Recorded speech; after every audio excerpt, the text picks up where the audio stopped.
你有冇試過帶成家人去酒樓食飯，諗住開開心心食餐好嘅？點知幾味招牌菜一上台，食落去唔單止冇鑊氣，啲肉質仲又霉又柴，個汁黏糊糊，好似成劈漿咁。埋單仲要千幾2000蚊。你以為大廚喺廚房炒到大汗疊細汗，但真相好可能係個廚房仔，只不過係喺雪櫃度攞個膠袋出嚟，剪開個角，成包應入蒸櫃或者微波爐叮幾分鐘，跟住淋落個碟度就端俾你。冇錯，而家去酒樓食飯，隨時分分鐘踩中預製菜地雷，俾幾百蚊食包淘寶10幾蚊嘅速凍料理包。今日就等我同大家狠狠踢爆酒樓入面最常見、賣得最貴但利潤最高嘅9大高價預製菜黑名單，仲會教大家點樣一眼睇穿呢啲假炒菜，以後帶屋企人去飲茶食飯就唔使再做任人汁嘅大水魚。講起去酒樓，大家最講究嘅就係鑊氣同新鮮。以前師傅企喺個大鑊前面開足火，成個廚房轟轟聲，拉油、落料、兜炒、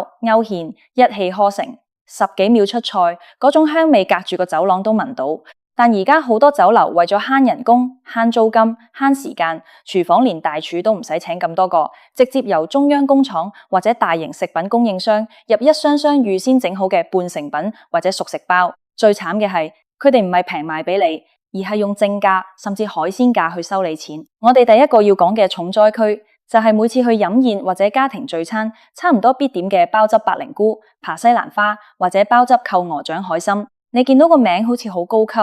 menu 上面張相影到油光發亮，一份收你800甚至200幾蚊。但事實上嗰個濃到化唔開、深啡色又晶瑩剔透嘅所謂鮑汁，10間有9間都係大桶裝化學勾兌嘅預製醬汁，入面除咗味精、蠔油、色素同大量嘅增稠劑之外，根本連一滴鮑魚嘅影子都冇。至於入面嘅鵝掌或者花膠海參，全部係大批發商喺冷庫擺咗唔知幾耐嘅水發熟凍貨。酒樓廚房只係開個蒸櫃，將啲鵝掌同鮑汁一齊蒸熱，排好喺啲綠熟嘅西蘭花上面就出餐。你食落去會發覺啲鵝掌皮爛肉散，完全冇肉香，海參水汪汪，一啲膠質都冇，因為佢哋根本冇經過長時間用老母雞、金華火腿慢火細燉。你食入肚嘅只係成肚嘅增稠劑同高鈉調味料。跟住落嚟呢道菜更加係好多長輩同小朋友嘅最愛，就係京刀骨或者生炒咕嚕肉。按道理講，生炒咕嚕肉係極之考驗師傅基本功嘅一道廣東名菜，由切肉、醃製、煎粉、炸2次去，保證外脆內嫩，再到鑊入面煮糖醋汁，快速兜勻，每一啖都應該係皮脆肉厚，酸甜醒胃。但而家你去到好多普通酒樓，叫一碟咕嚕肉，上菜快過火箭，咬落去個粉皮厚到好似食緊麵粉團，入面啲肉又乾又硬，甚至有一股擺得太耐嘅雪藏肉味。點解會咁？因為好多酒樓已經全面採用預製炸肉粒，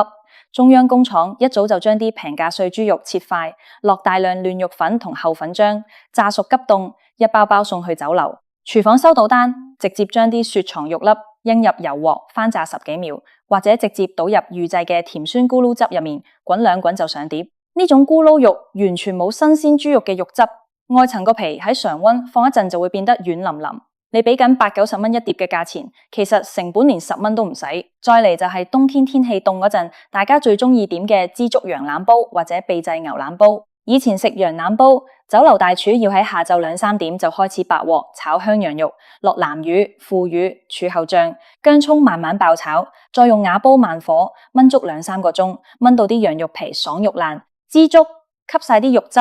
但你而家去酒樓，點解落單5分鐘個煲就滾住咁上台？因為嗰啲羊腩煲同牛腩煲絕大部分都係成袋5公斤裝嘅鋁箔調理包，呢啲調理包喺工廠大鍋整好，高溫殺菌抽真空，保質期長達1年。酒樓廚房連爆香薑蔥嘅功夫都慳返，直接剪開個鋁箔袋，倒出嚟落個瓦煲度，加2條預先炸好嘅枝竹，大火滾起就端上你張台。你食落去會發現啲羊肉或者牛腩好似好爛，但完全冇肉味，肉質纖維碎晒，而且啲汁死鹹死甜，食完之後要係咁飲水。呢啲就係典型高壓鍋工廠預製菜嘅特徵。講到預製菜黑名單，點可以唔提點心同宴席入面嘅常客，例如金牌乳鴿同深井燒鵝。好多人以為乳鴿同燒鵝一定係酒樓明爐即烤，但實情係，除咗少數專門做燒臘嘅老字號之外，一般綜合酒樓根本冇咁多地方同人手去每日醃製、風乾、明爐燒烤。市面上大把預製半熟乳鴿同燒鵝，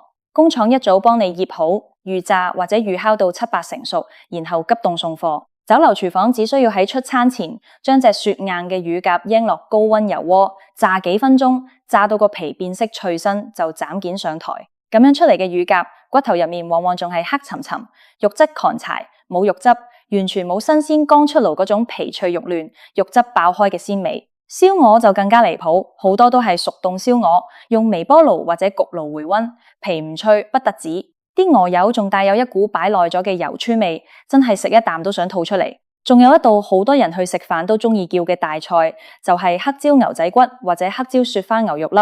呢道菜一上台，鐵板炸炸聲，煙霧彌漫，賣相好似好吸引。但你知唔知呢啲牛仔骨同牛肉粒9成9都係經過去工廠化學重組同醃製嘅產品？工廠用平價嘅碎肉或者冷凍牛仔骨，落大量嘅碳酸氫鈉，即係梳打粉、嫩肉粉、保水劑同人工黑椒醬醃製，醃到啲肉連原本嘅纖維結構都冇晒，食落去雖然好滑好軟，但完全冇牛肉本身嘅肉味同咬口，滑到好似食緊啫喱或者豆腐咁。而且鐵板上面嗰啲黑椒汁，濃烈嘅黑椒味，只係用嚟掩蓋肉質嘅不新鮮同雪藏味。你以為自己食緊高級牛肉，其實只係食緊化學加工肉，對身體冇好處之餘，酒樓仲賣緊100幾200蚊一份，簡直係暴利。除咗肉類，好多人以為點海鮮就一定新鮮，咁你就真係太天真啦。最典型嘅就係避風塘炒蟹或者椒鹽蒜香骨、椒鹽九肚魚。喺海鮮酒家，如果你唔係親自去魚缸指明要邊隻活蟹，而係喺特價菜單上面點所謂嘅特價避風塘炒肉蟹，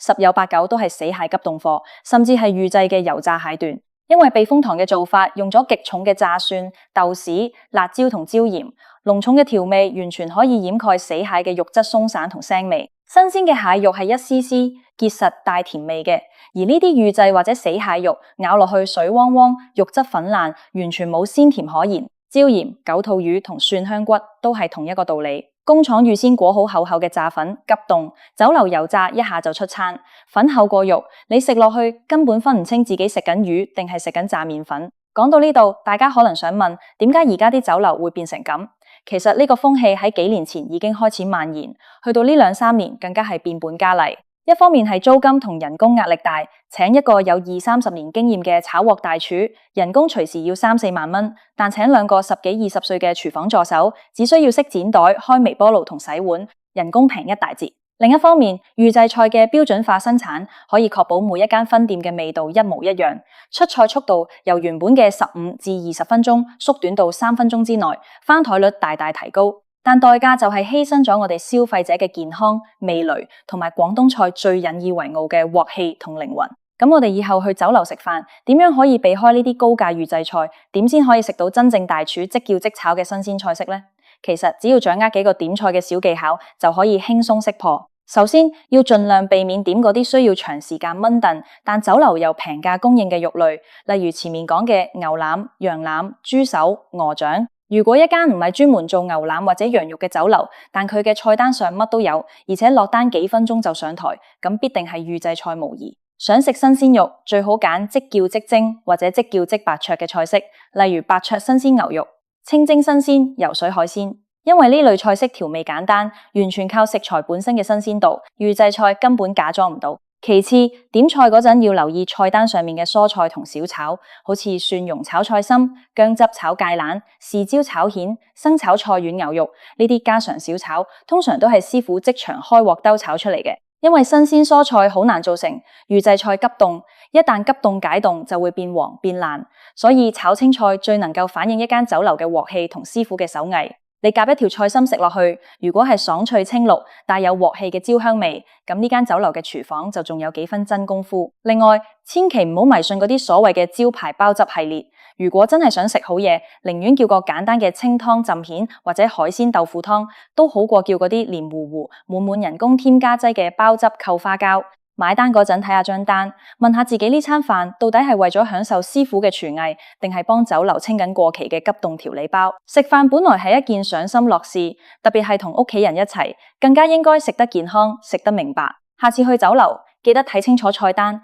避開呢9大預製菜重災區，做個精明嘅食客，將啲錢使喺真正有價值、新鮮熱辣嘅美食上面。